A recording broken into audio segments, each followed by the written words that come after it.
This episode of the Off-Road Podcast is sponsored by Warren, Power Tank, and Medical Gear Outfitters. Off-Road Podcast, episode 335, Snowcat Season. Tonight, Aaron gets some tires, and Ben gets some staples. Welcome to the Off-Road Podcast, the podcast about everything off-road. We cover the news, review products, and interview people in the off-road industry. I'm your host, Ben. I'm here with my co-host, Aaron. Jeremy's lost in the nether, and we're here joined by Nick. And welcome to the show. Thank you. The Weekend Review is brought to you by Medical Gear Outfitters. What are you waiting for? Are you waiting to have a casualty on the trail? Check out medicalgearoutfitters.com to get straightened out. Medical Gear Outfitters has everything you need, whether you're going out for the day or traveling on a year-long expedition. Head over there to get off-road specific kits that meet all of your needs. And while you're there, make sure you use Off-Road Podcast for 10% off. I don't have anything medical gear related to show off other than a sticker that I found in a bottom of a box when I was wrapping Christmas presents. Nice. So I pulled their sticker out. So mine's in the living room. I should have brought it out to the garage, but I finally physically have touched one of the expedition packs that we built with Overlander. There we go. So I finally got Overlander, and I cannot believe how big it is. Like it blows my mind. Like all those crappy little kits you buy on with like 1,000 band-aids and no tourniquets or anything of importance that you would actually need in a medical emergency. They're there, and they're at a better price, and it can be an even better price. It's like a pregnant first aid kit. So yeah. Also, it's the end of the year, and if you haven't used your medical benefits that you pay into, I can't remember what they call that, but some medical plans, like you pay into it and you just draw from it somehow, you can use that to buy first aid stuff. So go check it out. Use code Offroad Podcast for 10% off. Yep. So you could get even more stuff. Yeah. Ben, what have you been up to? Not a whole lot. I've been slammed busy with work and family. The most off-road thing I've done is I've been getting the expedition ready to go to Montana. Because we're getting ready to go to the grandparents for Christmas. We were taking off Thursday morning, and so I did an oil change and all that. It's just been work. So busy, I might have broken my finger today. But I did get to see my buddies who I haven't seen in a while, and supposedly, those two were not allowed to be in the same place at the same time, and they were. That's right. So I got to get together with Aaron, and Jeremy, and Coy came with too. And it's like Coy and Jeremy aren't supposed to be in the same room at the same time, so we were outside. Yeah. This is the first time that we've ever tried to get them together that it's actually happened. So it is possible they aren't the same person. But I got a really cool Christmas present from Aaron. I got a suture kit. And it had staples with it, so that I could, if and when I cut myself bad enough, instead of like going and dealing with it, I'll just go ahead and staple myself up because I'm that hardcore, right? Yeah, probably not. Nick's already getting the shout outs here from a Ron. So I know we know Ron. Point in his Facebook picture there. Yeah, thanks for joining us, Ron.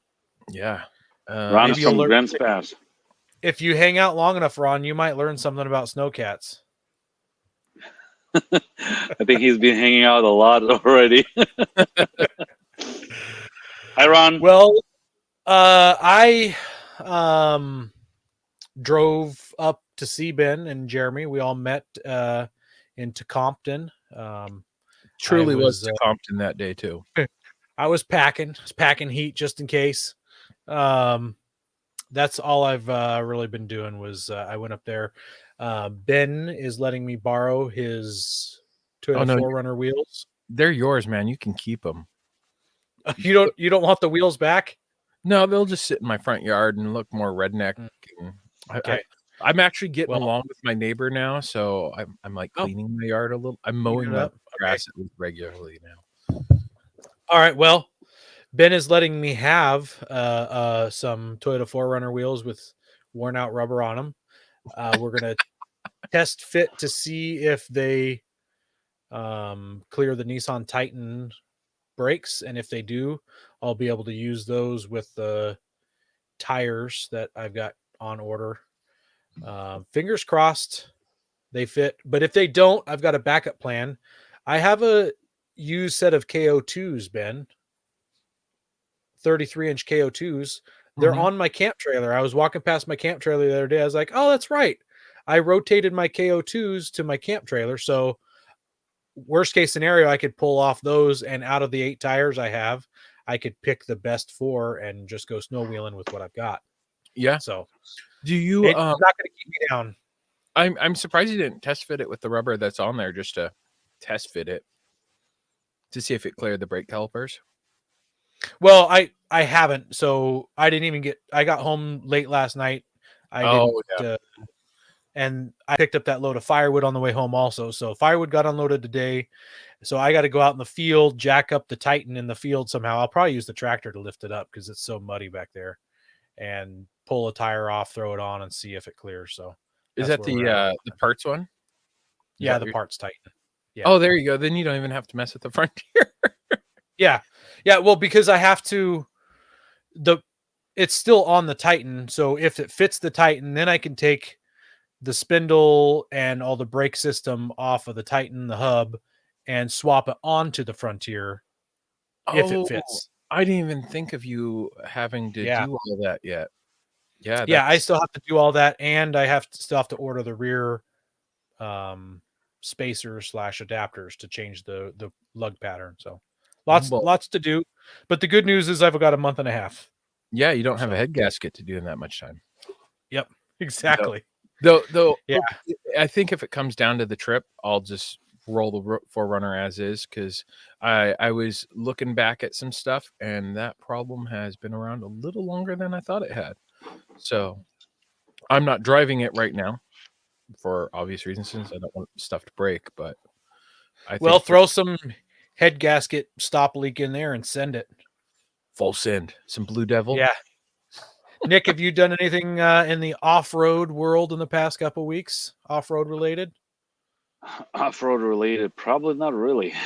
Only snowcat related. Off-road related, just something that I've been building stuff, building my rig back there. That's about it. And one of the latest things is drawer system that I'm working on. But as far as actual off-road related, I'm not sure. I mean, off-roady. This is like overland related. Well, overland is still off of pavement for most people. Yeah. Some people think you drive to the state parks on asphalt, and that's overlanding. But per se, I mean, you can get there off-road. Yeah. If you're not driving off-road, I don't consider that overlanding. No, if you're talking about off-road, overland, overall, the project back there, QX4 that's like last month and a half maybe. So QX4, huh? So that's an Infinity, which is a Nissan product, by the way, Ben, in case you didn't know. So I knew it. That's the first gen, right? For those, or I don't think that's the first gen. The first gen was with the 3.3 motor. So this would be like so I'm not sure by gens how they divide. But overall, so this is a 2002 QX4. So it has the 3.5 VQ in there. Yeah, that's I've seen a couple videos of those off road, and they're pretty capable for what they are. They are. Capability of the vehicle really depends on the driver for the most part. That's my opinion on it. I've seen some Toyota Camrys off road push to the max. So yes. You will see videos of guys on a Toyota Prius or a Crown Vic on the Moab trails. So you never know.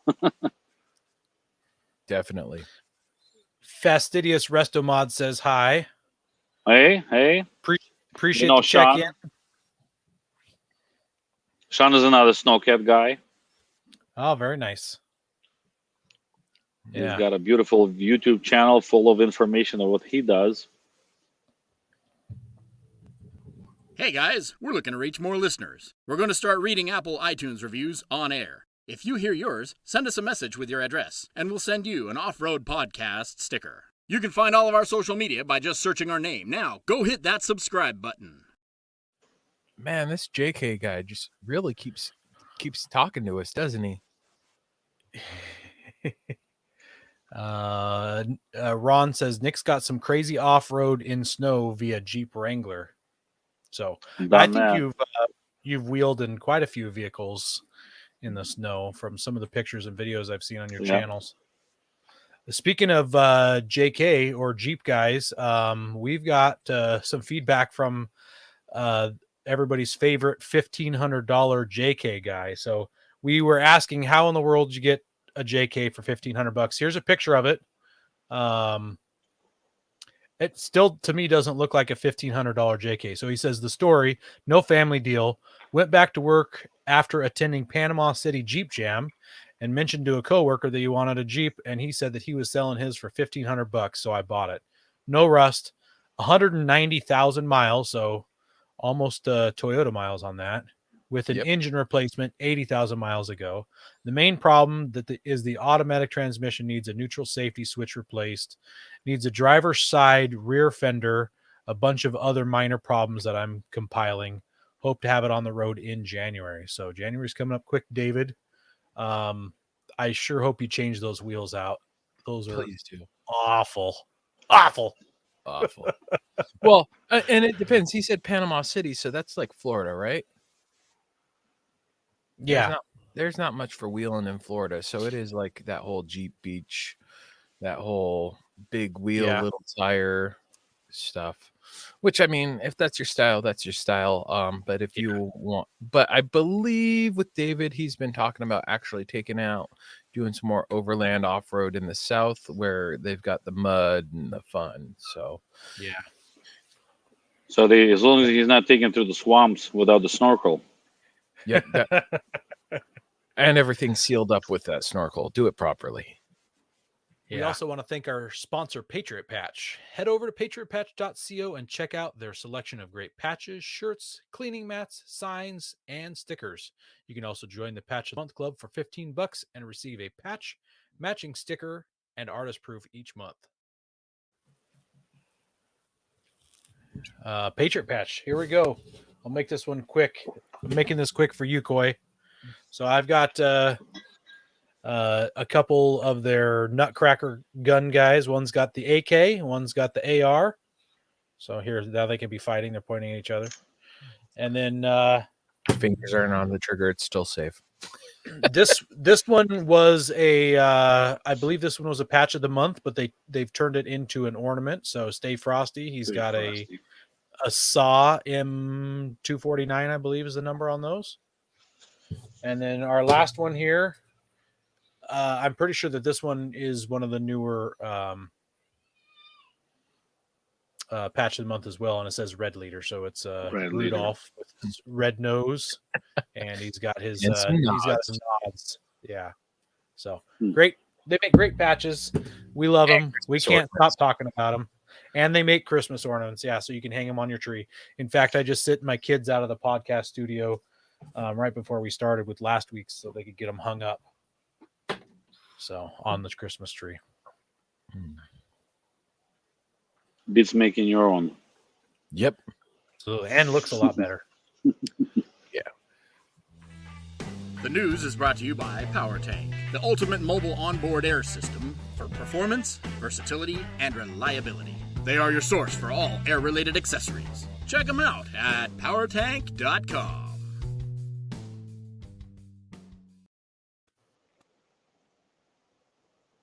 Who doesn't love their power tank, right? Whoa, Aaron, you sound like Aaron disappeared. You sound like you're in a fishbowl. Your audio, like, I didn't it's do like anything. Am I still wonky? Up now it's coming back. You're coming back, yeah. It's but like it got really not the same. Hold on, let me. Oh no, okay. Try now. Talk. I'm talking now. We're going to I talk think I need about to the stop news. eating. There we This- go. It's good.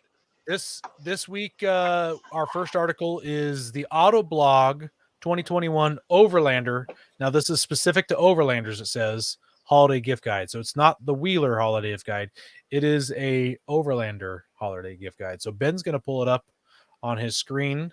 Hopefully, I'm working on it right now. I gotta make sure I pull up the right screen. I don't know if you saw who wrote this article, Ben. Oh, it is my favorite lady in the off-road industry. Mercedes. Mercedes. Mercedes Lilienthal.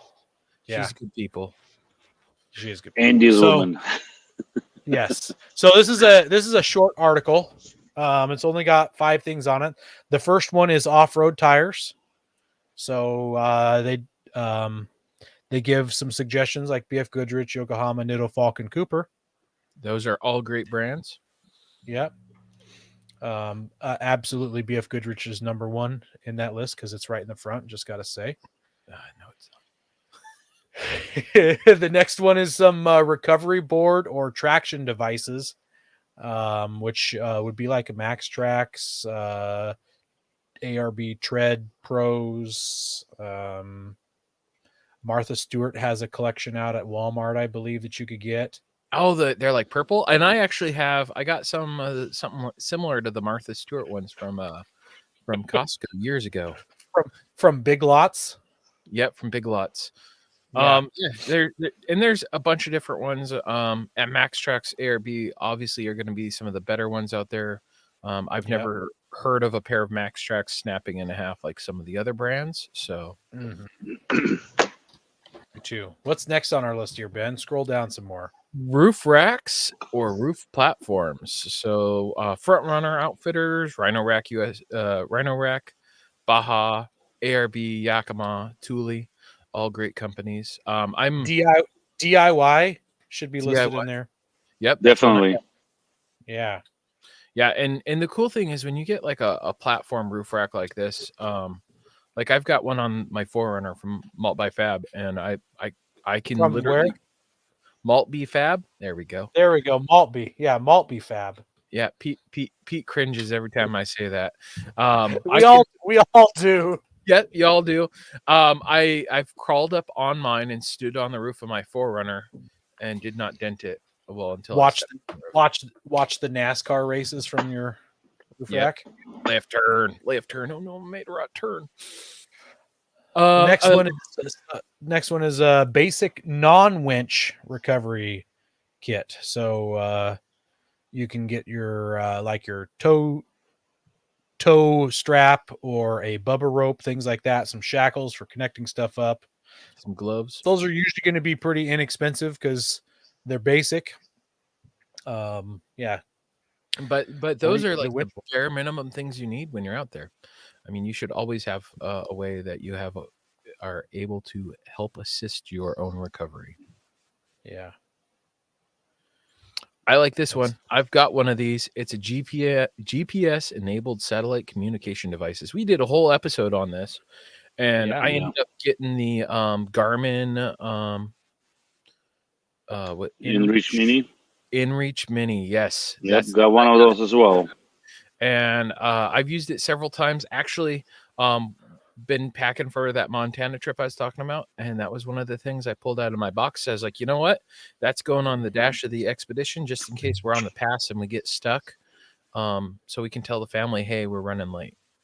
I feel like you should have like one of those necklace things, Ben, the I've fallen and I can't get up buttons with as accident prone as you are. So it's not like you have to call Life Flight to come get you with the Garmin InReach. You just need like some medical assistance because you cut yourself or things like that. I'll just staple myself. I'll be all good. I can't wait. I want to see that YouTube video. Oh, dude, that's totally good. If I ever have to staple myself, it's totally getting recorded. I'm gonna be carry a loudspeaker. Yeah. That'd probably be our first viral video, right? Yeah. I can help you make it. He'll help us. There we go. And then our the last one she's got here is offline, off pavement maps. My big favorite one is Gaia GPS. Onyx Yep. is another great one that's out there. And there's even a couple other ones that are coming on the market now that have been interesting, like a web browser based one. It's Sartopo is the one that we use for search and rescue, but they have one that's meant for non-search and rescue stuff. It's a topographical map one. So, and worst case scenario, you can even, if you use Google Maps, you can download a section just like you do in Gaia, and you can use Google Maps. It's only, from what I understand, it's only going to be the map view. You won't have terrain. You won't have satellite view or anything like that. It's going to be super basic, but you'll have roads. You'll have roads if it's an area with roads. So that's free to do, and you can download it, and it'll stay in your device for, I think it's like 2 months or something before it deletes itself. So yeah, and actually they don't delete themselves now. They just update. I still have I save my maps and they update every couple months. I get your offline maps are updating, and I'm like, okay, get off my screen. I thought they deleted themselves to free up space, but that's pretty cool. So if you do use that and they aren't deleting themselves, you'll want to manage your maps so that you don't crowd your phone's data. Not data, but space. Well, the cool thing is, like, the Google ones actually don't take up a ton of space. So I actually keep my Google ones on there just with areas I regularly go to, just in case one of my other apps malfunctions and I'm without maps. I got something. Yeah. Yep. And the last one, that was the last. Isn't anymore.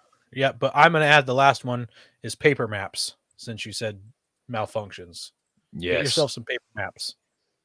Yep, you should always have a paper map of the area you're going to.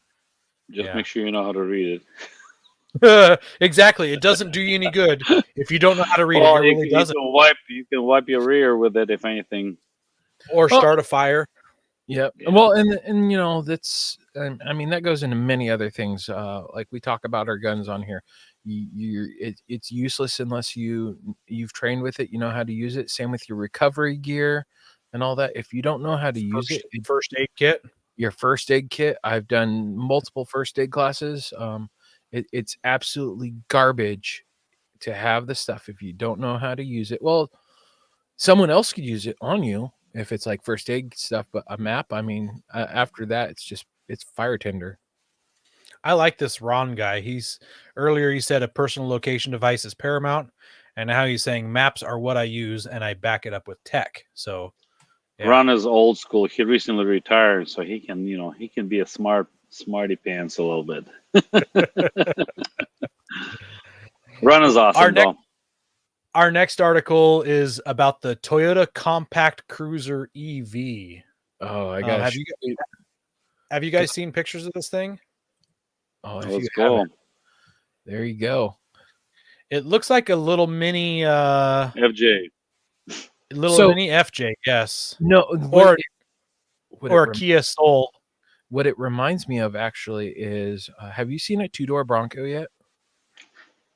It does look like a two-door Bronco. You're right. It's a two-door Bronco with extra 2 doors. Yeah, and battery powered. It's an RC car. It's kind of shaped like a Kia Soul, in my opinion. But it does.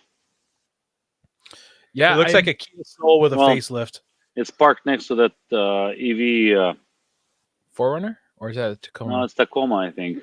Yeah. Right. Oh. Yeah, that's the Tacoma headlight. And that's small. I mean, that is small. Shout out to Mercedes, who's listening in and hearing us talking about her article. She says paper maps are important too. Yeah, we couldn't agree more. Amen to that. Ron says his side-by-side is bigger than that. So, yeah. So the Toyota Compact Cruiser EV, there's like zero details on it. There's this picture of it, and that's about it. They say it's similar size to the Bronco Sport. EV is in the name, so that must mean that it's an electric vehicle, not a hybrid. So it's not like a hybrid powertrain; it's all battery powered, and it looks kind of similar to a concept they put out a year ago called the FT4X concept, where Ben just pulled that up right there. Well, So, and we had talked about this, and we said, it kind of looks. Originally, it was kind of like an FJ Cruiser wannabe. yeah. And it's cool. So, and what bothers me about this other article, that first article for the Toyota Compact Cruiser EV, is they actually released a handful of other vehicles that they're talking about EV. We'll talk about those next week. Yeah. So Yeah. those are next week's Yep. topic. So yeah. Next week's topic, we're going to talk about the other Toyota EVs. Yeah. That'll be an interesting topic. Yeah. Probably a whole show's worth. I hope not, because next week we're talking about us. Oh yeah. Nobody cares about me. Go prepared with Warren Industries. They produced the first recreational winch in 1959 and lead the industry with their dedication to quality and reliability. When you dig yourself in deep, make sure you have the right tools to get yourself out. Get Warren equipped and go where others can't. Now, let's get ready for adventure and head into our main topic.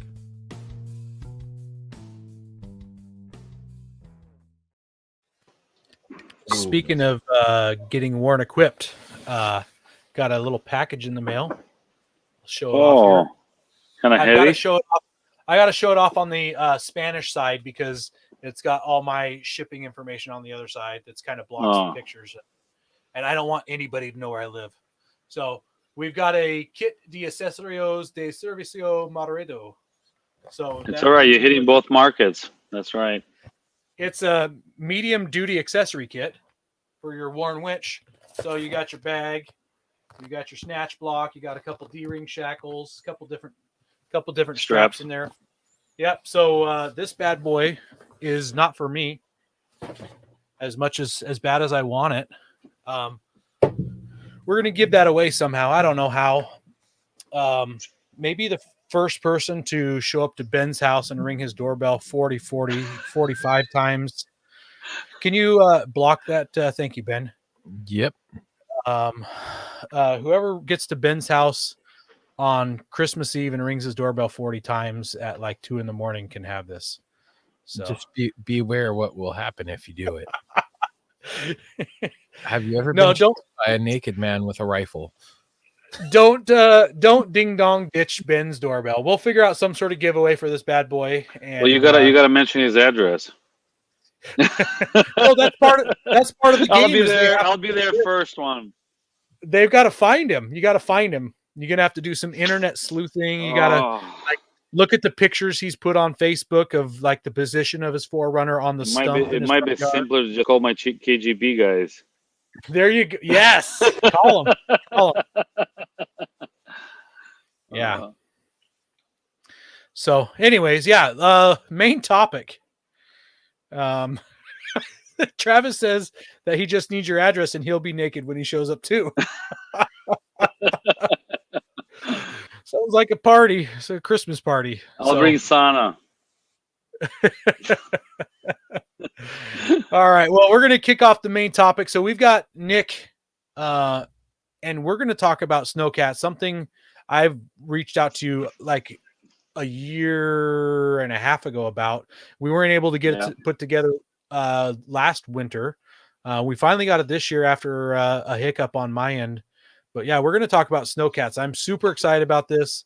I think this is going to be a real fun topic. It's not something that I don't think I've ever heard any off-road overland podcast or anybody talking about these things. And if you get an opportunity to join someone with theirs, if you've got the cash to buy one, do it. I've never been in one, but it's got to be the adventure of a lifetime, going places that other people can't go without tracks. So, and there's also, as we'll find out, there's places you can't go unless you have tracks without getting a fine or something like that. So we're going to start off with the Fast 5 facts before we completely go into the main topic. So I'm going to ask you these real quick. So are you into new or old vehicles? I'm gonna say I'm into probably old. Okay. Do you like summer or winter camping? Probably winter. Hey, how did that get shortened? It used to be like I thought it was summer, spring, winter, or fall or something like that.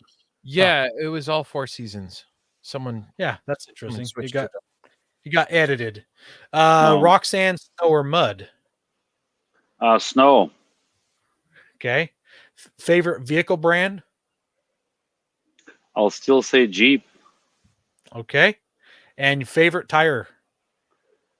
I've heard this one before from other guests. It's the one you have on, but at least it's the one that's at least AT. If it's brand, honestly, I'll just stick to Beef Goodrich. There we go. There we go. You guys.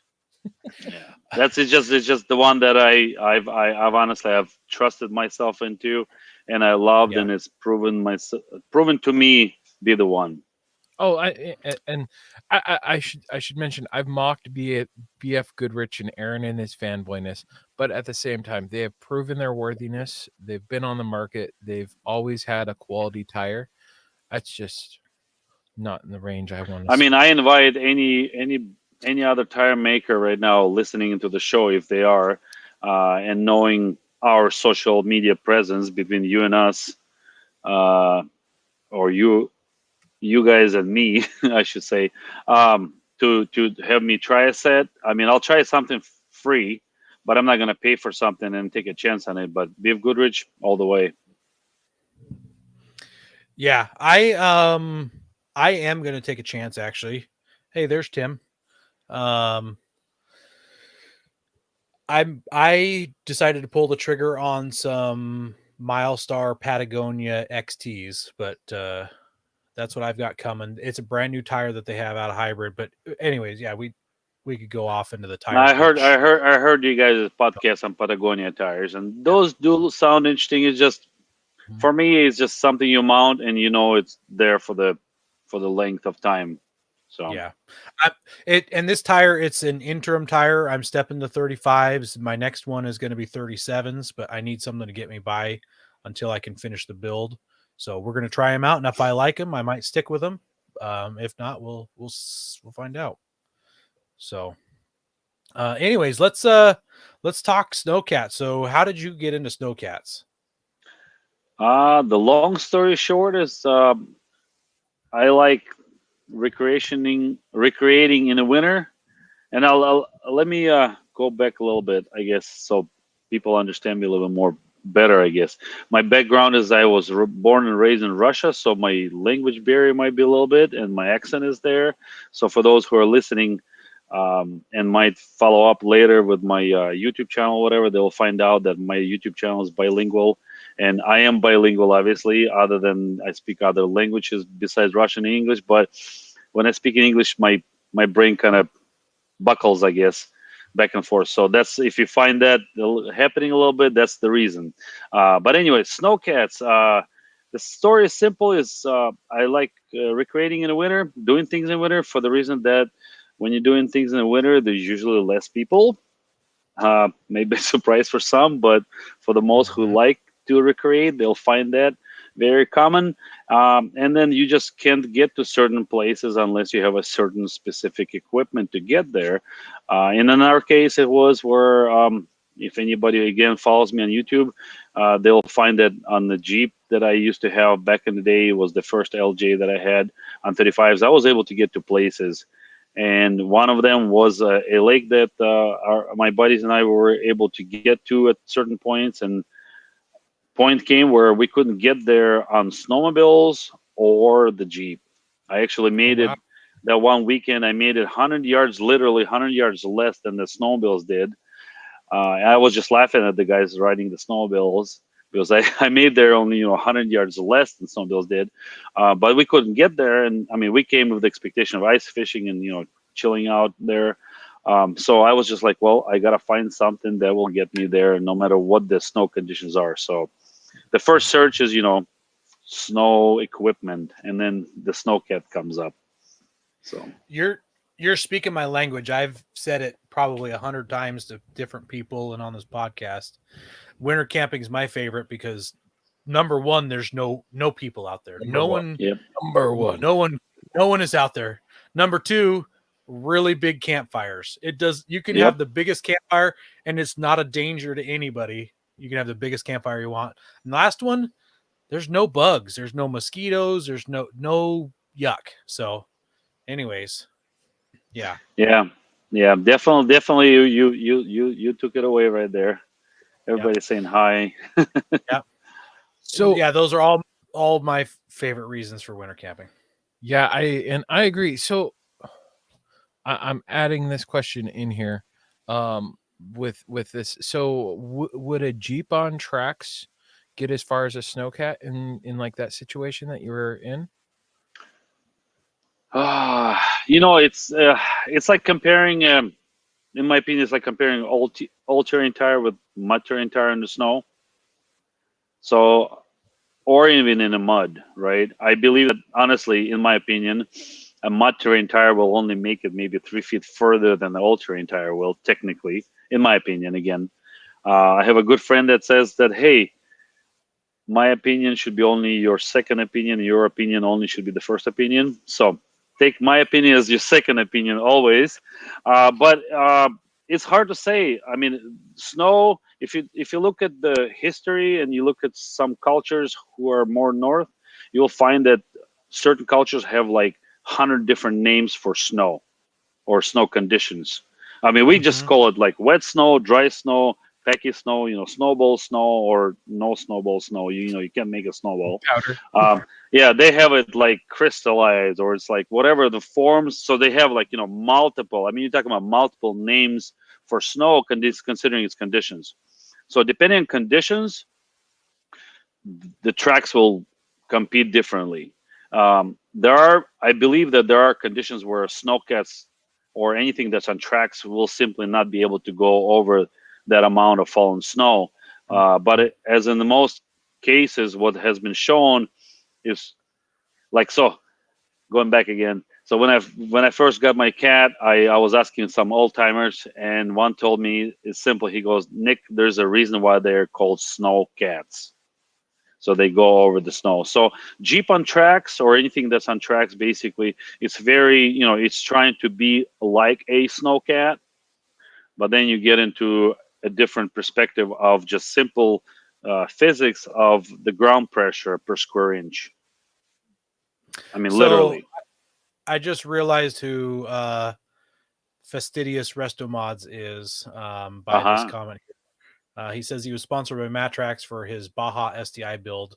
Earlier, he mentioned that he runs a Goodyear 1420, and I'm like, that's like an LMTV.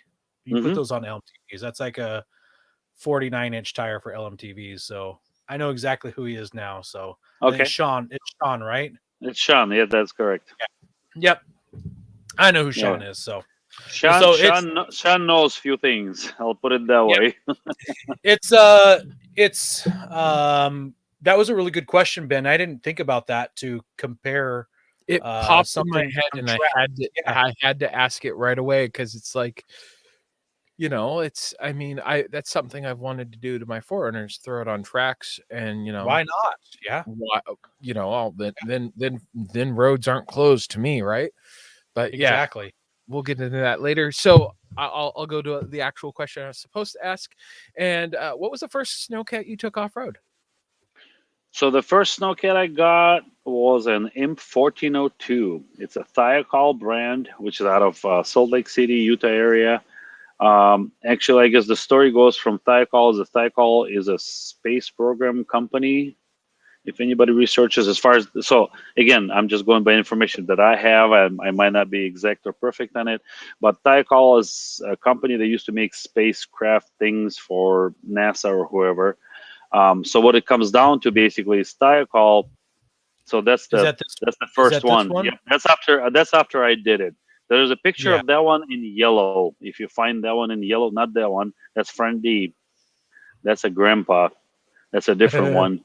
But there's a yellow, like a yellow one, It's I no did- cab I didn't over up- it. It's just a front windshield frame with no windows and nothing in the back. It's a very tiny one. But Thiokol is a company that used to make spacecraft equipment, and I believe the story goes behind it is basically the owner of Thiokol was big on skiing and snow, so he had his R&D team find something that was like the Moonwalker equipment / Snowcat similarity.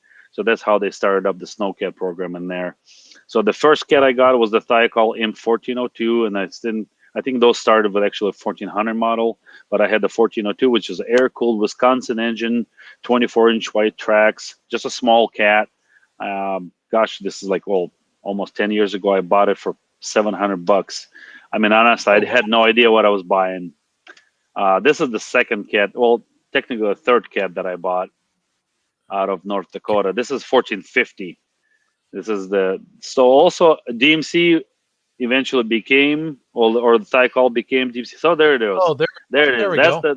that's the Googled one. Yep. Thiokol That's the one you got 1402. for Yeah, that's me. $700. Yep. That's That looks good cold. old That looks days. You cold. can get that. Does it have heated seats? I mean, how do you stay warm in that? Nope. You stay warm. You stay warm. So one thing to keep in mind is there's no such thing as bad weather. There's such thing as bad gear. Right? So yep. So this Is that cat, now? this Is cat was that a the adventure. Russian saying? Is that a Russian saying or is that a Norwegian saying? About the good gear or bad weather? Correct. I'm gonna call it the Nixon thing. I don't know. Oh. I haven't heard many people say that, but I mean, a lot of times people will, like, they ask me about, like, what do you like to do or whatever, or they, I talk to them about winter camping. They're like, oh, that's cold. You what? Like my wife goes, like the tent behind me, rooftop tent. I'm sure many of your viewers know. I go in there with my wife, and we spend nights in below freezing temperatures, snow camping, no problem. And that's for the reason that if you got the right equipment, you'll be fine. Absolutely. But yeah, 1402 was the start of all the adventures. I stressed out that gear thing with my scouts so much. It's like, have proper equipment, you'll have a fun time. You have crappy equipment, you're gonna cry and want to go home. Yes, exactly. So what Snowcat are you driving now? Right now I got I think it's a 1979 Tucker 1544. So And is it's that a the 4-door orange. There you this go. guy That's here? the one. Yep. Okay. So I bought this one. I think you should have a picture of that one without tracks sitting on the lawn on like 2x4s. Yep. I didn't upload that one. Yep, no problem. But if you find that picture, so basically I bought that one without an engine. It was a Colorado Department of Energy auction kind of deal, and they swapped out the original engine to a Chevy 350. And I guess for purposes of liability, they had to rip the engine and transmission out for resale. Oh, good grief. Yep. Good grief. So in the Snowcat community, I'm known as the guy that bought the most expensive cat engineless. Literally. So I dumped 20K in that guy without an engine. Yep. So, but the beautiful thing is, government takes care of their equipment, and this thing had a $25,000 renovation bill right before I bought it. Nice. Oh, So wow. everything other than the engine was literally replaced. Like the track system is new, and a lot of drivetrain is new. So basically, I bought a brand new cat, considering the pricing and things that were done to it. So Nice. Very nice. yeah. Well, so we say this in the off-road community, but it's got to happen in the Snowcat community as well. What's your most embarrassing moment on the trail with your Snowcat? Oh, that was one of them. Oh. That was one of them. But the one that was most embarrassing, you didn't get the picture of it. So this picture you're looking at right now is when you're driving. So on Snowcat, you're allowed to travel cross country in Oregon, meaning basically wherever you want to go, you go. And in Oregon, as you know, there's a lot of those fire shrubs or just shrubs in general, and they create air pockets. So as you're riding along, you just fall into an air pocket and you just dig yourself in. But good thing cats just back up and go where they want to go. But most embarrassing thing would be is when I sank my 1402 on the maiden voyage, and the first night when we took it out, I sank it in one of the lakes. No. Oh no! Yep, it was up here in Cascades. I'm not gonna name the lake because it's one of my favorites, but technically it sank on the side of the lake, and this is where I learned about layering of ice, and this is something to keep in mind, especially considering that myself, especially I guess living in Salem, which is 45th parallel. In case people don't follow the parallels on on the globe, yep, we're right in the middle, so things are kind of not really not really cold, not really warm. So ice layers in Oregon, and you will find 3, 4. I think my most I found was 6 layers. I like ice fishing, so you'll find 6 layers of ice created, or like ice pack, because technically the ice is right at the water level, and then you have like a slushy snow, and then you have like a frozen, crusty stuff, and then you'll have another slushy water snow when it rains, and so that happens due to snow levels going up and down, and then rains coming in, snow dumping. I mean, we have like storm fronts coming in. Actually, right now, I think we have anywhere from 6 to 15 inches dumping in Cascades for anybody following the weather forecasts. And the snow levels are different. So you're talking about, 3 feet over a couple of days dumping, and then the rains, stumping, all that stuff. So slush creates, and then freezing temps come in. You get another ice layer. So basically, we were on a maiden voyage testing out the cat. And by GPS, I was still on the side of the lake. I was not in the lake. And as we were going, I saw snowmobile tracks, so I followed. And I mean, I was literally like maybe 50 yards away from location where we were going to stop, have some tea, have some snack, have our sandwiches. And this was like 11-ish at night. And then, right back home. And as we were driving, I just dip in with my front track, left side, driver's side. And winching didn't help. My buddies tell me that they recall me jumping in the water waist deep trying to lift the snowcat out. I was so desperate. I mean, I don't remember that part, honestly. I just remember the part when I was so we tried winching the cat, and I ran the tracks, which broke the snow more and the ice pack more, and the sinks and the cat just started sinking in more. I think if I would have left it as it was when it first kind of dipped into the snow and came back with winches and jeeps, I would have gotten out without any issues. But in my case, the whole this was a lesson of like, hey, stop, because when kind of things happen and they're not in a very good shape, stop, take a step back, rethink your plan of actions, make a very, very sober decision in a sense of what is it that you want to do next. Because literally, that one just try that were before my engine went into the water, I started it up, I turned it on, I gave it full gap in reverse, trying to throttle out, backing out with the help of the winch. That just made it worse. I mean, it was just that as simple as that.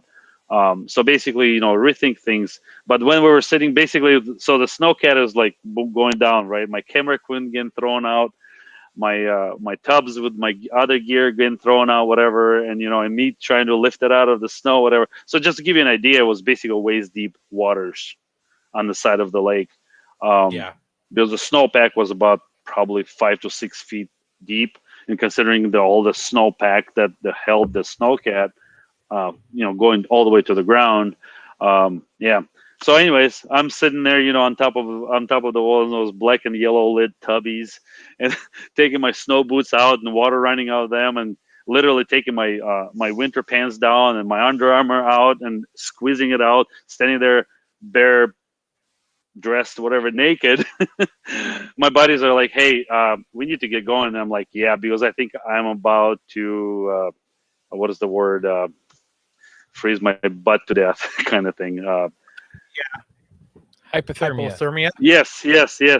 So basically, we grabbed everything and we just started walking. It was a 7-mile walk down the hill. Oh. Right about 2 miles, we realized that the keys for my tow rig were attached to the keys that were on the snowcat in the ignition of the cat. Man. Yeah, so that Oh. was embarrassing. I'm like, my brother was with me, my one of my best friends, Ben, was with me, and I told him, guys, I did the clap on my pockets, and I told him, I said, you know what, I don't have the keys. So they left me alone. Went back as I'm hiking down with my Glock on the side. They went back and they cut up to me fairly fast. They went back there, and Ben was good enough to dive in there. I mean, literally, it was like ice, cat right here. I mean, you just kind of put your hand into it. I mean, it wasn't a very deep, whatever. Anyways, 6 a.m. we were home. By 8 a.m. we were out again. My Jeep buddy on his Tacoma, another guy in a Jeep Cherokee, 3 rigs. We went up from the different route, and 2 winches and bunch of 4x4s were used along with the sauna to heat everybody up, and a couple of buddies and waiters. We got the cat out, recycled all the fluids, refilled all the fluids. Funny thing is that thing started, and I drove it back. So Nice. that's the story. Sorry to make it long. No, that's how those stories go. Yes, they do. Yeah. So, do you have a biggest win on the trail with a snowcat? Biggest win? Yeah, last year on the Tucker, man, I found out that the more connections you have for your winch, removable winch, I'm gonna say, right, the better. So we went out to Mount Adams. We went out from what is it, like a King Snow Park, I think it's called, or something, by Mount Adam. That's the cat. Yep. So the way they designed it from the beginning, apparently, well, I think it's the Colorado, whoever I bought it from, Colorado Department of Energy. So the cat has hitch receivers. You will see if you look at the pictures on the side as well, both driver and passenger. And then there's one in the rear, obviously, and the front has just a regular winch plate when I bought it. So what I did is I cut that off, since I do fabrication myself, and I welded on an actual hitch receiver for the front. So the winch is actually, you see on the cat, you can remove it. Yep. And put it on all 4 points. So is it just it's just under the front doors, correct? Is that what I'm seeing? Yeah, it's right. It's kind of dark on this picture, but pretty close. So it's right between the front and rear door, basically. Yeah, I see it there. Yep. And they removed all the wiring. So what I did is, when I did my dual battery setup under the rear seats, I made the power cable for the winch long enough from the batteries to go to any points, around the cat. So as we were cruising down this cross country across by Mount Adams over there, we went up this one hill, and we were coming down, and the road or the trail was swung right, too sharp. So I was like, I'm gonna go down, and cross into the meadow and kind of loop into the trail. And in the end, basically, what we find out is I picked the perfect spot where there was a storm drain. And the cat just dipped 90 degrees into this hole. And then this is considering there was like 7 feet of snow in there already. So it was a matter of digging out the winch from the front, putting it to the back, and just, winching myself backward. That was like, I think I did this right moment. That's like the very. It sounds identical to the very first body damage I got on my Nissan Frontier. Which was also out in Matt Adams. I was out there with Joe Goodenough. I don't know if you know Joe or not. Yes, I know Joe. He's in Alaska now. Yes, he is in Alaska now. I was out wheeling with him outside of Mount Adams, and that's like the same exact predicament I got into. So The funny thing is, that weekend where we couldn't get to anywhere on the Jeep or the snowmobiles, that's the weekend I met Joe. Oh. It's such a small world. Yeah, he came on his 4BT swap Cherokee, on his diesel swap Cherokee that time. Yep, that's when we met. That's a long time ago. That's a really long time ago. The funny thing with the multiple hitch points or winch points is it reminds me of Mud Runner. Mud Runner. Yep. Spin tire. You can winch at any point. All you have Yeah. to do is move it. Yeah. So, what's your favorite place to go explore wheel in a snowcat? The Snowcat area would be the one that got burned up recently. Man, that's the sad part. And I hate to be the carrier of the bad news as far as social media presence in a certain sense, because like even Marion County Search and Rescue, God love their soul. um, they've complained to me about me advertising that area as much, but I like the Alali Lake area. Uh-huh. So and that area got really burned up. I mean, I have a certain attachment to it. I've been coming to that place probably for past 10 years or more. Um, but that's been our favorite playground. Um, if anybody watches my YouTube videos, that they're gonna find probably 90% of videos from there, from the winter camping, winter snow wheeling, or snow wheeling in general, I guess, from that area, or Elk Lake. Those are the two best ones. It just I've learned how to go ahead. When you say Elk Lake, is that the one that's near Olali Lake? The Elk Lake that's near Detroit Lake, Oregon.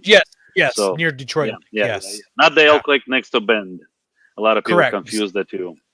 Yeah. That's the Elk Lake near Bend is the one I used to go to as a kid every year. We'd camp there every summer.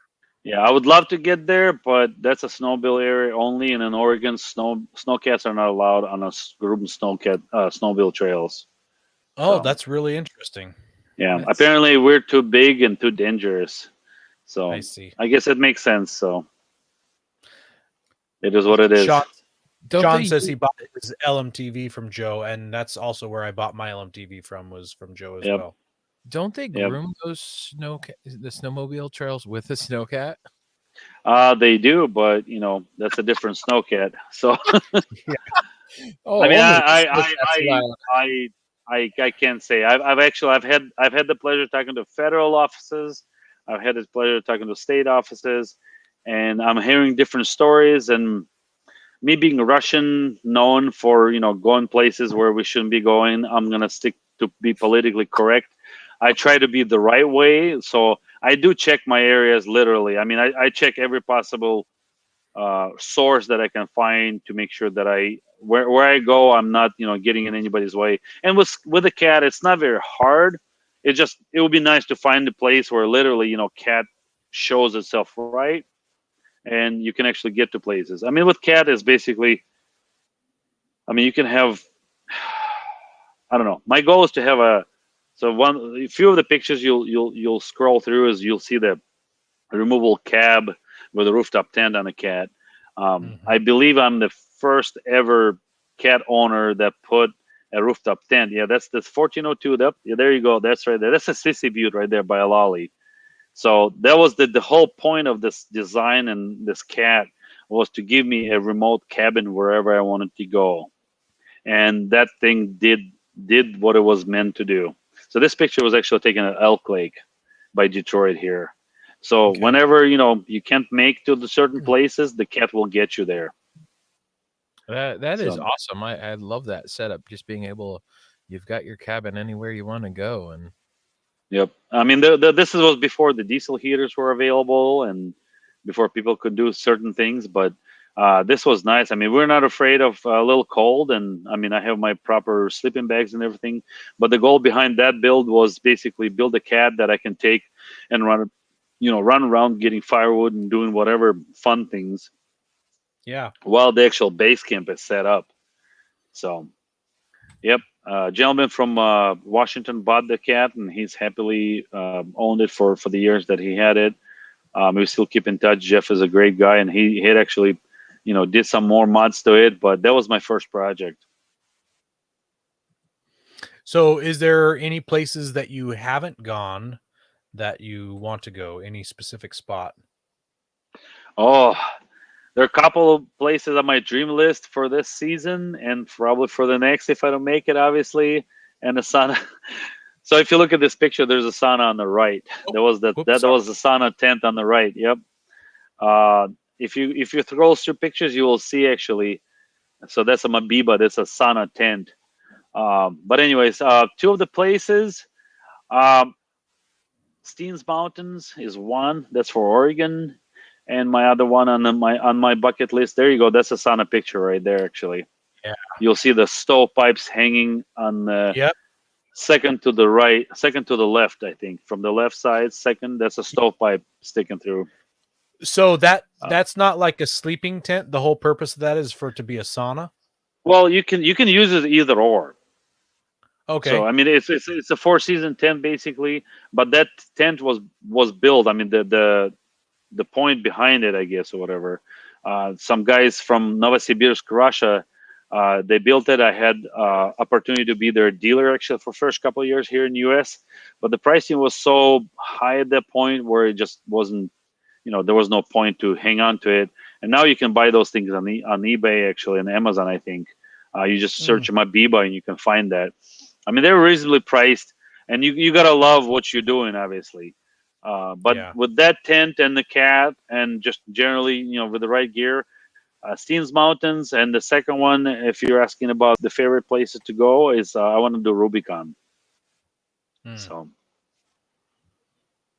I think Awesome. there'll be kind of unique places where there's not much, again, social media presence. I don't think there's, if you YouTube or Instagram, Steens Mountains Snowcat, you're not gonna find much information there. So yeah, cats just they're just in general very, very unique vehicles. Pricing definitely has gone up with the years. I mean, you can't find a cat for $700 no longer, obviously. So there was a I think there was an ad in Forbes magazine a few years back where they said they called the cats as the latest toy of the millionaires. And after that, I think all the giga millionaires from Silicon Valley woke up, and they all started buying, and the whole restoration thing started becoming a big thing, and everything. And I mean, custom work and restoration doesn't pay unless you're established shop and certain people know you or whatnot. But it is what it is. Is that what you've got going on with this one right here? Yep. I restored this one a few years ago. This is a 1947, from what I've been told, Friend D shoe, and this is a serial number 1. The restoration started by the restoration started by Bill Guthrie. He had passed a few years back from a heart attack, but he's the guy actually I bought my very first snowcat, and he's like the guru of snowcats. I mean, anybody that says anything else, good luck. But his wife still runs the business, as far as I know. But this thing, I put a lot of detail into it, a lot of personalization. I mean, those are wooden tracks made of hickory, and I mean, every other track was engraved. And I mean, just a lot of custom work went into it. I mean, this is more like a museum piece, more or less. So this is at a Meadows cabin actually a few years back at one of the February camps I did. This is just waking up in the morning after the snowfall overnight. Yeah, So, that's a good amount of snowfall. There's 20 inches on top of the cab. It looks like. Yep. That's a good amount of snow. That looks fun. Yeah, but these Friendies, this is all original engine, original drivetrain. I rebuilt the whole Trex system, new radiator, and then interior was redone. I added a few extra things to it.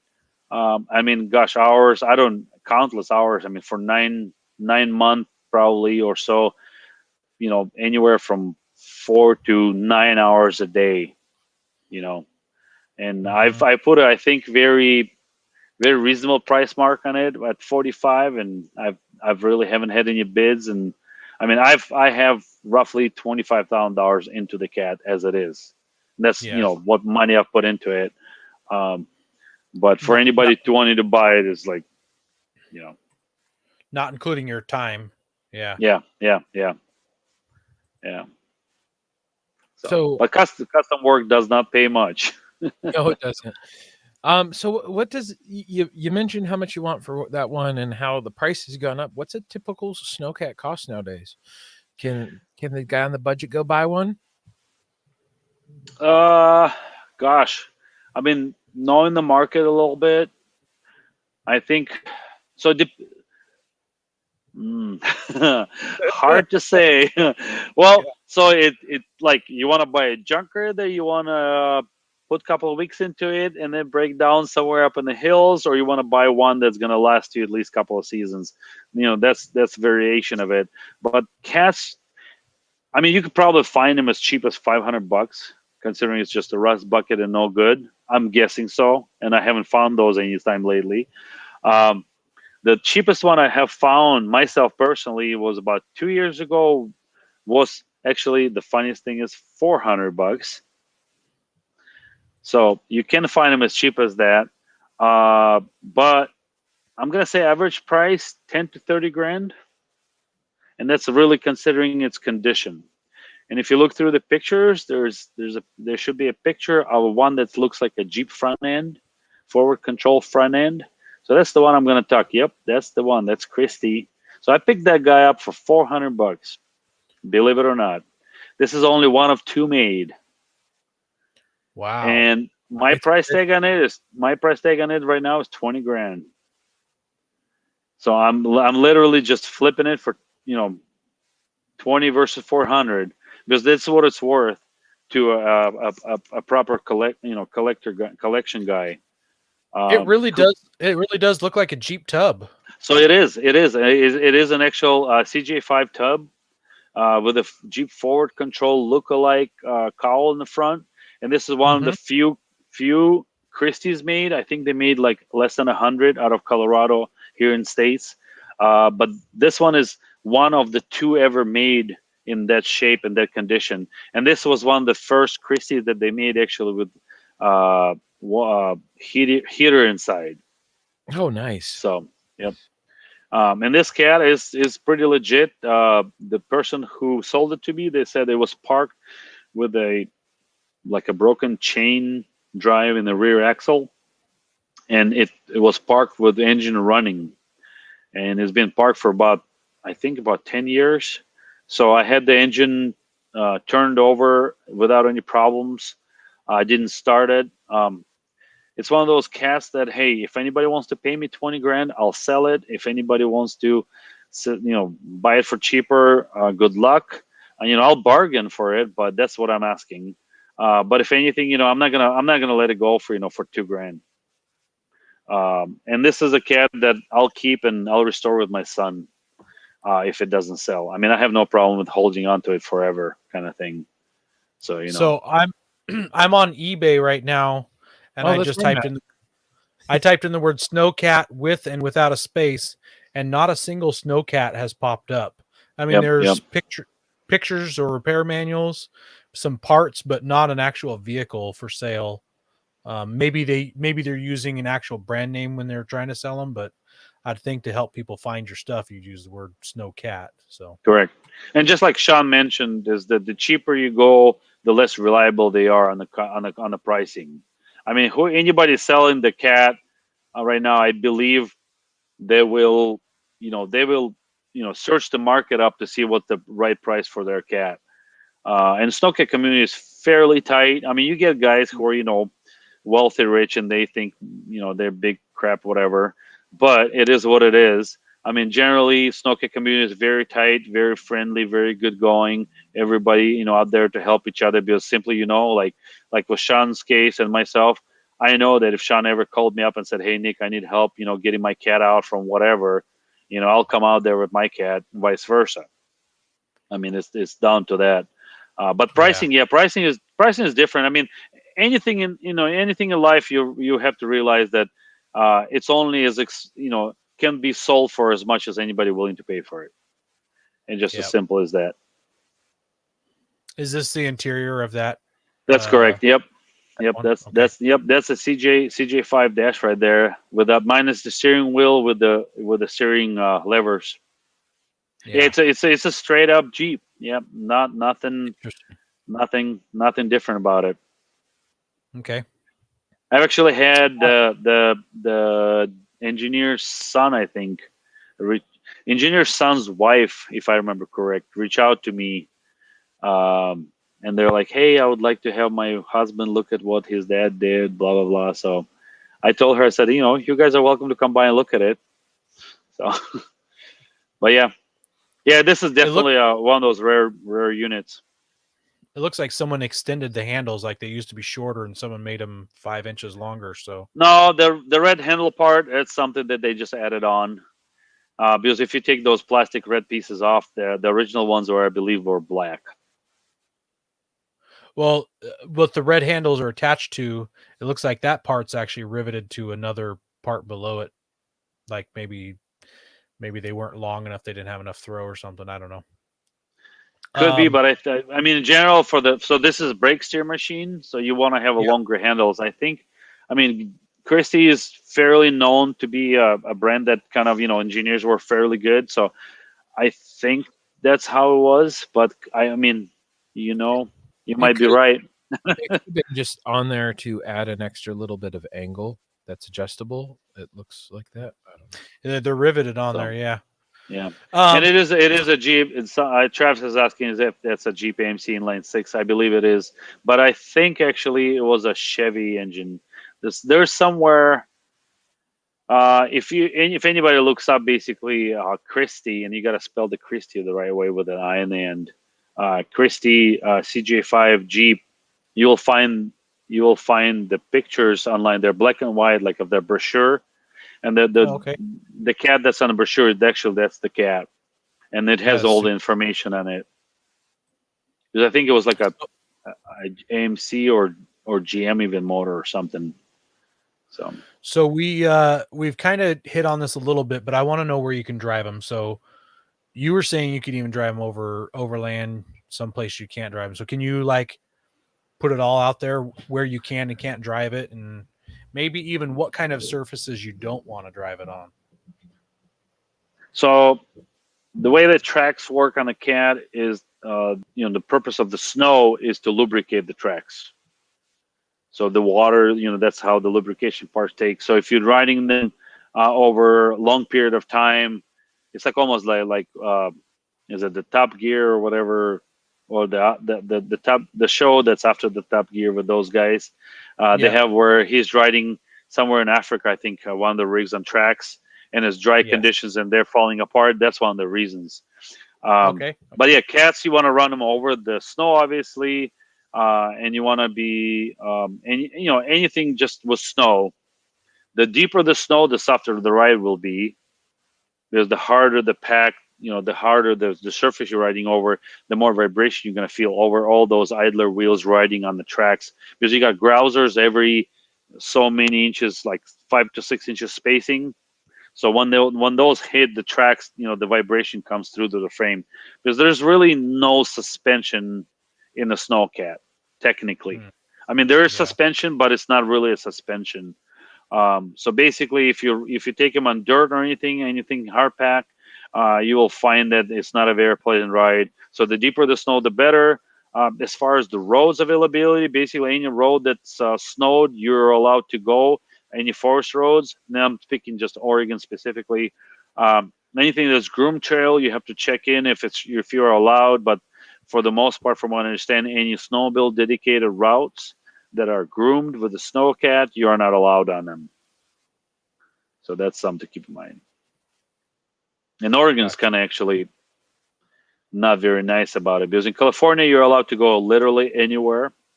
There is no restrictions as far as, our neighborhood states.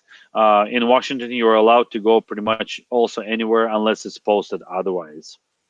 So like, for example, when I went up to Washington Mount Adam, I was able to ride around on the snowmobile trails there without any problems. Gotcha. Are they very fast?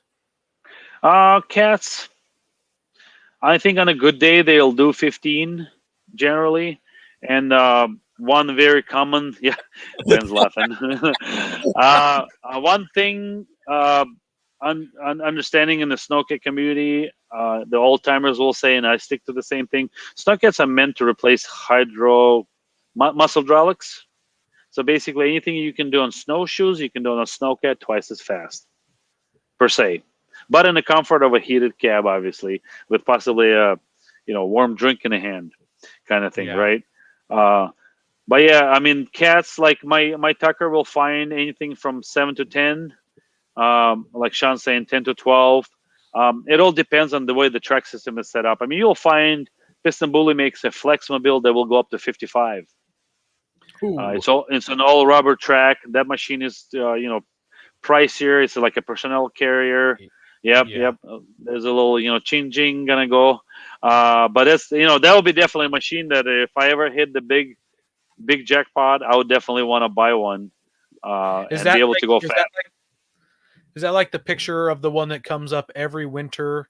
And it's like a red snow machine with the camper on the back, like the pickup truck camper. So that'll be the Piston Bull. That'll be the Piston Bull. Yep. I guess there's a company that offers snow camping somewhere with the camper in the back. I mean, gosh, I've been after that picture. I've been tempted to put a camper in the back of my Tucker and try to rent it out for $3,000 a night. Why not?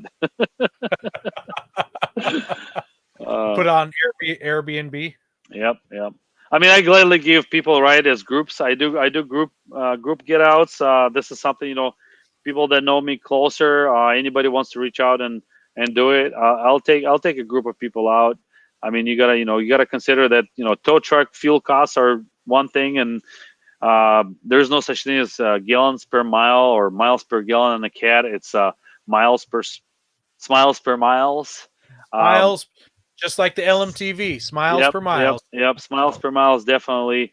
So one thing to keep in mind, I mean, cats can average like a gallon per hour to 3 gallons per hour burning, and you have to consider. I mean, you don't if you're crawling on a smooth, not very deep, broken down, hard trail kind of thing, the cats doesn't have any problem. But if you're breaking trail in 3 feet, 5 feet of powder, I mean, those tracks are working to pack that stuff down and keep going, and you're just burning fuel out. Gotcha. So, are they geared then? Is it gear? Are they geared like a truck is? So could you technically do a deeper gear to give it more speed if you really wanted to, or would that affect performance a lot more? I believe so. So the cats are brake steer, then hydro steer, like in the sense of Tucker, which is axles broken this way. And for those who want to know, they can research it a little more. Or there's actual hydro steer with levers, like Piston Bully. So hydro steer, basically your hydraulically driven tracks, 2-track system. And you turn the steering wheel one way or the other way. One track locks up and it turns on a dime. While with Tucker, so I'm gonna point. This is front axle. This is rear axle. Axles brake like this when you steer. Oh. So it doesn't. So the beauty of Tucker is that when you're crawling uphill, so look at a 2-track machine, right? You're going uphill and you want to turn left or right. One of the tracks has to slow down to turn. Mm-hmm. So you're losing momentum. Does that make sense? Yep. With the Tucker, you have 2 tracks and you have 2 tracks on the bottom, front and back. All tracks are spinning the same speed, but your track system brakes like this. Well, like this or like this. So you just keep steering. It's like having rear steer on a vehicle. Correct. Some supercar, the rear tires will spin or turn also. Basically, that's the idea. And the way Tucker is made, actually, there's no such thing as front axle. I mean, there's front axle, but sorry. So it's not like a car front axle where tires or tracks turn this way. Mm-hmm. The tracks turn same. So the Tuckers have both front and rear axle.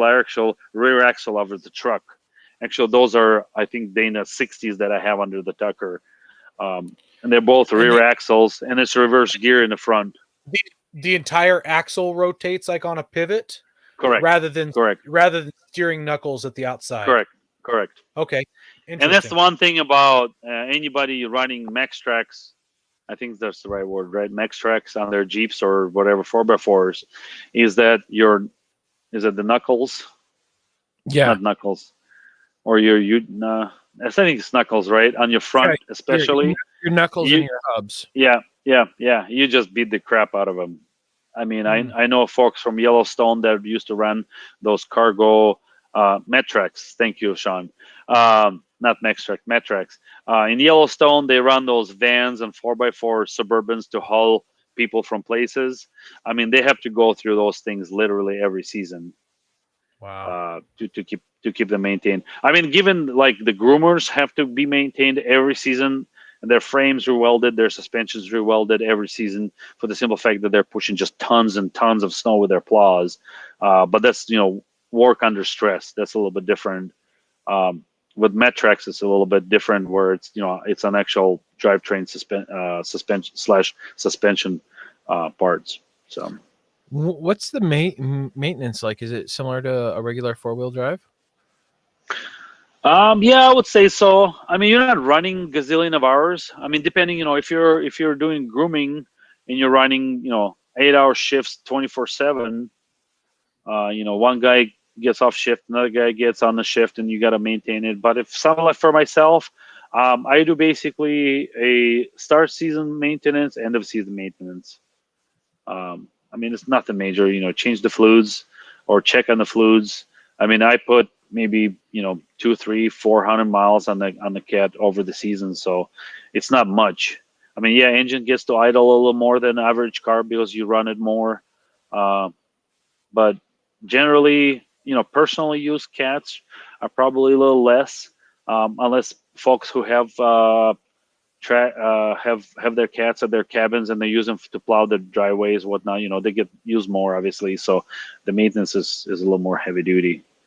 Gotcha. But like with Tucker, man, I got 60, 70 points to lubricate. So yeah, there's a lot of so each idler wheel has a bearing in it, and there's 5 per track, so that's already there. And then How many tubes of grease do you go through for one of those? In what I found so far, I run through about 1.5 probably by the time I'm done. Oh, nice. So, but I like to grease things up the right way. Yeah, So That's a lot of grease. That's a lot of grease, but it's also a lot of like you said, 60 points. Yep. That's I want to say my 4Runner, I've got 10. Yeah, probably. Yeah. So, how many snowcats have you personally had, and what is your most unique or favorite one? Wow. So I think I'm on my 7th right now. I currently own 3. And the favorite one I had would be probably the Argo. I mean, it might sound funny, but it's the Green Mean Machine. It had a 3-cylinder. That's the one right there, yeah. It had 32-inch wide tracks. It's a 2-seater. It's very agile, very little. Get you anywhere kind of cat. It was made by Argo. The model was the Centaur, and it's the diesel version. It's a 3-cylinder Japanese motor. I can't remember the name of it, but it was very fuel efficient. That's the same company, I believe, that makes that Sherp giant. Is that what it's called? Yeah, the Sherp. The Sherp. Yeah, Sherp. No, the Sherp. So the Sherp is made by Sherp, unless we're thinking about different Sherp. If you're talking about, it's not a Komatsu, Sean. If you think about Sherp, that comes from Russia. The four wheels, big large tires. Yep. Yeah, the Or Sherp is different. Maybe they have the same parent company, or maybe Argo sells for them or something. I Maybe Sherp actually reached out to me too. They offered me the dealership rights for US. Yeah, but the buy-in was a little bit too much for my liking, and I didn't really see the market for it. I mean, even Diesel Brothers said it's a little too spendy. But Sherp is a different machine, different ball game altogether. I mean, it's a great machine. Don't get me wrong.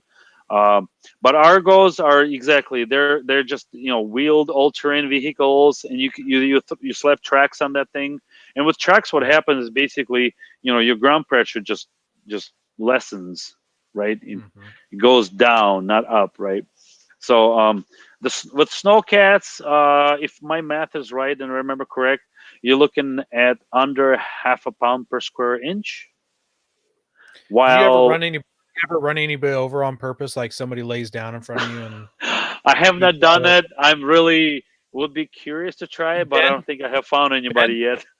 Ben, Um, Ben, Not my cup of tea to get run over. I've been run over once before, and that was good We enough. could try with that bubble wrap for the packaging to see if that gets damaged first, and then we can go from there. You know what? That sounds like an idea. We We'll could do that. use Jeremy's that rubber dummy that we shoot at when we go camping. There we go.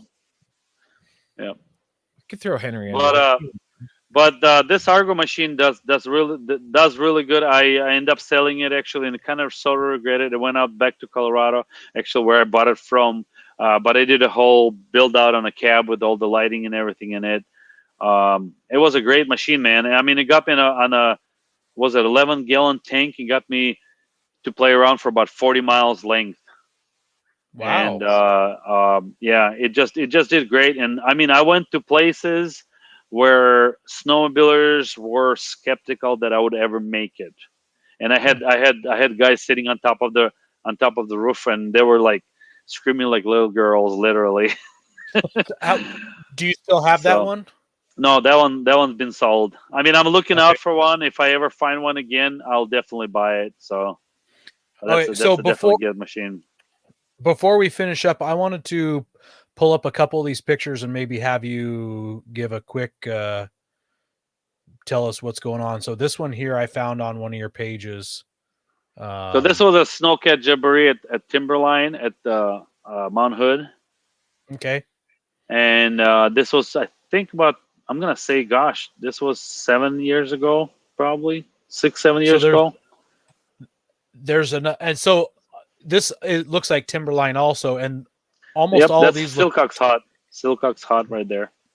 These almost all look different than the ones in that first picture. So there's like 10 or 12 of these Snowcats up there. I didn't realize there was such a concentration of. Oh yeah. And if you actually, if anybody was to zoom in at this cat in the middle one, so there's the guy standing in the red jacket next to the red one. Uh-huh. That's Marco. That's a good buddy of mine. The next one was mine. That's the 1450 I rebuilt. And next one is actually the B from the South Pole expedition. That's the one you're gonna find that fall into the crevice during the famous expedition. Picture. Yep, that's the famous. picture. That's the cat. That's the actual cat. I recognized it almost immediately, which is super cool. Yep, and that's a big boy. It's a big cat. On a picture, it doesn't look very large, but it's a big cat. It's actually here locally in we call it the Santamobile. This one right here, they've got skis in the front. Yeah, that's Torpedo. Yeah, so I was curious about that. It's got skis on the front, and it looks like you can load up your coal in the back or what. I don't know what you're hauling. Yep, that's Torpedo. Only 9 of them made. Oh wow. Yep. So the Tucker, this is Tucker, and then the South Pole expedition was the Tucker. Like the 1544 that I have is Tucker, and all of those were made here in Medford, Oregon. Actually, for those who didn't know. Okay. So you've had several of those Tuckers then. In my case, I only had one Tucker. So this is it right here, the B. But I think this is a mock-up. This is not the actual. Yeah, that's a picture. mock-up. That's not the real picture. I was like, something's wrong with that photo. Yeah, it looks like a cartoon. For anybody interested. Sorry, for anybody interested in my bad. For anybody interested in the whole crevice situation, how they fell in, they can find my YouTube channel, Bud Nixon, and they can look up.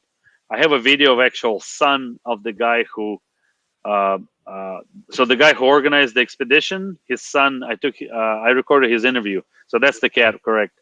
So my understanding is it took him 2 weeks to get it out of there. So I was going to say, leave it to Ben to find the Wish version, the Wish.com version of a photo. There you go. Okay, I got this one left. So this one needs a huge explanation, not just one sentence. So last year I picked this guy up. Apparently this is something, I guess you could call it the father or the grandfather of the snowmobiles. So this is a Chrysler SnowRunner. It's one of the first models. It's a truck in the back, ski in the front. And Chrysler made these. Originally, they made them for the military. Obviously, military gets everything first prototyped. And this thing comes apart and it's backpackable. What? Yeah. Put it in your backpack? It's roughly about, I think 70 pounds. Don't hold me to the number, but something about 60 to 70 pounds. And you can actually, so the whole thing comes apart. And if you really look at it, the ski comes apart, the steering bar comes apart, the seat removes. It's all aluminum. The fuel tank is inside of the main frame. The track system comes apart, and you should be able to backpack it. So the reason I bought it was I just wanted to carry something in the back of my Snowcat in case I get stuck or something happens. Nice. I haven't had the luck to get it running perfectly. I bought new carburetor for it and some new parts for it, but I just haven't had the time to get it figured out. So if there's anybody listening and they're rightfully right with carburetor and they can tune this thing for me, I will give them a free Snowcat ride. I know a guy here in the town of Yamhill who is a small engine wizard. I bring him all my generators and all kinds of stuff. So there you go. He'd be a great guy. I could hook you up with him. Easy. I'll definitely swap out a ride on a Snowcat if he's interested for the work. So, but yeah, those things are supposed to be super fun. I mean, they're probably not very good in powder. Ron says I am that guy. Ron, come on up and we'll take care of this deal. Yeah. But yeah, these things are very unique, and anybody interested, they can look up SnowRunner. They're actually still sold out and about. I found this one fairly priced, but they go for like anywhere from like $1,000 to $1,500. So okay, That pretty looks like unique. a blast to play with. Like, yep. like on a groomed trail, like literally just wee. Yep. It's a 2-cycle, very small. I think it's like 25cc, but it does have the right torque because I think it's a long stroke or whatever it's called. 25cc. That's like a weed I think it's whacker. 25cc. Yeah. The engine is very tiny. Wow. So pretty fun little toy. That. Oh, I just found one on YouTube. I'm gonna watch a video of later. So Brent was mentioning about Argo Sherp. So maybe Argo does make a Sherp, but if we were talking about Sherp, the Sherp I was talking about the 4-wheeled one that was originally made in Russia. So I can't click the links through the show, so I'll have to go back to Facebook to check that link out. Yeah, but Sherps are like, I want to say 150K roughly. Yeah. So they're not cheap. Yep. Yeah. Want one of those. So Nick, where can our listeners find you, and what else have you been up to? They can find me on social media pretty much, I think, anywhere, everywhere except TikTok. I'm not a TikToker. Sorry, I'm not a TikToker. Sorry. I bet you would kill it if you could make some little 10-second snow cat videos. You'd kill it on TikTok. I should maybe try. I've been trying to get my daughters to, and they haven't really complied with the request. But yeah, I'm on Instagram at Bud Nixon, and Nixon like the President Nixon, and Bud like the Bud beer. So Bud Nixon, and same thing on YouTube. So YouTube and Instagram, Bud Nixon. You say like the president, but you spell it with a K, not an X. So when I spell just Nixon itself, so like you look at I'm gonna try to do my best here. My logo. Oh, hold on, I'm closing it up. It's reversed. It's backwards. So Nixon. Well, because I spell my name Nick, and SON stands for son because I'm a son of a Nick. That's how that went. When I did Bud Nixon registration on YouTube originally, before Instagram came along, that was not available, so I did Nixon with the X instead of KS. Okay. So that's how that came about. But yeah, I have a fairly large channel, I guess, on YouTube with a bunch of videos. I try to post as much as I can. And then my Bud Nixon Instagram page gets somewhat, I guess, updated. And there's the Nixon Overland for all the Nixon Overland, my personal trip stuff. I mean, there's a bunch of them. There's Bud Fab, there's Bud Woodson. I do all sorts of things, so it's kind of crazy. So it's all Bud. I called it the Bud Nixon and Company Limited now. So one day you're fabbing up some stuff. You're making overland gear. You're making off-road gear. You're building and selling and trading snowcats. You're just in all of it. Yep, I do a little bit of everything. I recently gone all self-employed. I put up a tent shop, technically, I guess, in the backyard of the house I'm living in, and I started, being self, like, what do you do? What's the market needed? One thing I found was the trailers were part of something that people wanted, and there was market for it, I guess. And with my background, considering that I've been overlanding for so long and off-roading so long, I think I can put a pretty mean trailer together. So I teamed up with a buddy of mine, Jason, who's an engineer, and we had everything, tucked over, designed and engineered properly, if that makes sense. So this is not like a chopped up, welded up, fabbed up in your home garage kind of trailer setup. And again, all that information is on my pages. But we've gotten first prototype done, and the second prototype is in process. The first one is in paint right now, and then next thing is drawer systems. I guess kind of is the market for it. So I'm prototyping drawer systems right now. I picked up the Infinity we talked about earlier, and I'm prototyping that. And I mean, anything custom can be done. So if anybody interested in anything and they want something custom, because I have the right equipment, I have a CNC router machine, 5x10 table, so I can cut anything pretty much. I have access to laser to cut metals. I have access to laser to engrave things, so I can customize really nicely something specific. So I mean, if you're looking for something cheap, kind of like IKEA made, your best bet is to find something already available on the market. But generally, I'm going to be the guy that's right now in kind of probably in R&D stages where my pricing is fairly reasonable. Sorry, something flying. My pricing is fairly reasonable. So just kind of, if anybody interested, hit up and we'll go from there. Thank you, Sean. Sean's hanging out. So. Yep. Travis says he likes your cutting boards. Cutting boards, yep. That's something I do as I guess kind of my brother-in-law owns I think Aaron mentioned you saw me doing cabinetry. I do have a background of doing kitchen cabinetry as well. So my brother-in-law owns a kitchen cabinet shop or business. So whenever he has scraps, basically I have my own key. So I walk in there, I see the scraps, and I just make cutting boards. So that's how that been. So, but with everything going on with the family, I'm a father of 4, so it's been hard. So I just, I try to make whatever dollar I can make, I guess. So, yep, there you go. Awesome. As everybody else.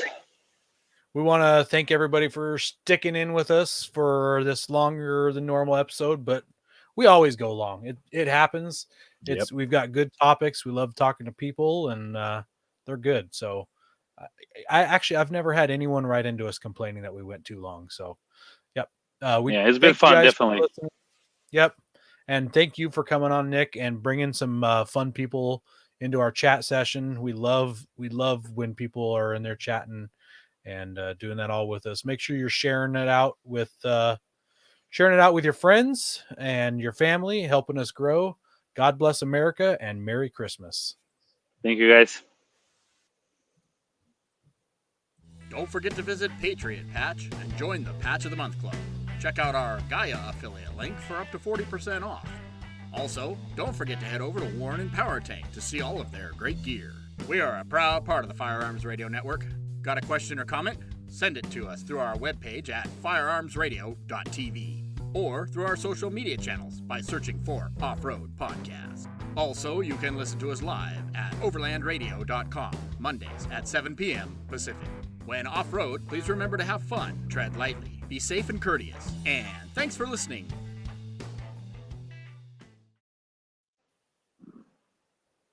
Thanks. Are we good? Thanks for listening.